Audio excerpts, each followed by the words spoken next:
ಈ ಟೈಮ್ ನಾವು ಅಟೆಂಡ್ ಮಾಡಬೇಕಾಗಿಲ್ಲ. ನಮ್ಮ ಜೋನ್ ಡಾಕ್ಟರ್ಗಳು ಯಾವುದೇ ರೀತಿ ನಾವು ಪ್ರೊವೈಡ್ ಮಾಡಿ ಕಷ್ಟ ಆಗುತ್ತೆ ಸರ್.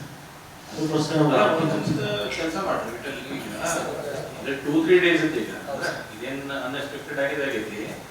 ಇಮಿಡಿಯೇಟ್ ಡಾಕ್ಟರ್ ಹೈರ್ ಮಾಡಕ್ಕೆ ಕೊಟ್ಬಿಟ್ಟಿಲ್ಲ, 3-4 ದಿವಸ ಹೈರ್ ಮಾಡಲಿ ಅಷ್ಟು. ಯೂಶಲಿ ಎವ್ರಿ ಇಯರ್ಸ್ ನಮ್ಮ ಪ್ರೊಸೀಜರ್ಸ್ ಅಲ್ಲಿ ನಾವು ಅದೇ ಥರ ಚುನಾವಣೆ ಯೂಸ್ ಮಾಡ್ತೀವಿ ಸರ್. ಇದನ್ನ ಸಾಹೇಬರು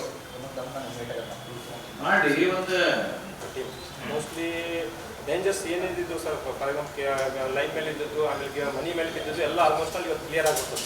ಇನ್ನೊಂದು ಕೆಲವೊಂದು ಗಿಡಗಳು ಬ್ರಾಂಚಸ್ ಹಂಗೆ ಬಿದ್ದಾವೆ ಕೆಲವು ಕಡೆ. ಅದೇ ಅದು ಏನು ಅನಾಹುತ ಏನಿಲ್ಲ ಸರ್, ಆದ್ರೂ ಅಂತ ತೆಗಿಬೇಕು ಸರ್. ಅದು ಗಿಡ ಬಂದ ತಕ್ಷಣ ಕಟ್ ಮಾಡಿದ ತಕ್ಷಣ ಕಟ್ಟಿಗೆ ಏನಿದ್ದು ಕಂಬೈನ್ ಮಾಡಿ ಸ್ವಲ್ಪ ಕಟ್ಲಗಳು ಅದು ಏನಿದ್ದು ಹಂಗೆ ಇದು ಮಾಡ್ಕೊಂತ ಭಾಳಷ್ಟು ಜನ ಕಂಪ್ಲೇಂಟ್ಸ್. ದೊಡ್ಡ ಪ್ರಮಾಣದಲ್ಲಿ ಗಾಳಿ ಮಳೆ ಎರಡು ಬಂದು ಅನ್ಎಕ್ಸ್ಪೆಕ್ಟೆಡ್, ಯಾರು ಕೂಡ ನಾವು ಯೋಚನೆ ಮಾಡಲಾದ ರೀತಿಯಲ್ಲಿ ವಿಶೇಷವಾಗಿ 40 ward number 48, 49 major Vidyanagar area ಹಿಡಿದುಕೊಂಡು ಸ್ವಲ್ಪ part of the Gokul road ಉಳಿದಲ್ಲೇ ಭಾಳ ಕಮ್ಮಿ ಇದ್ದಿದ್ದ.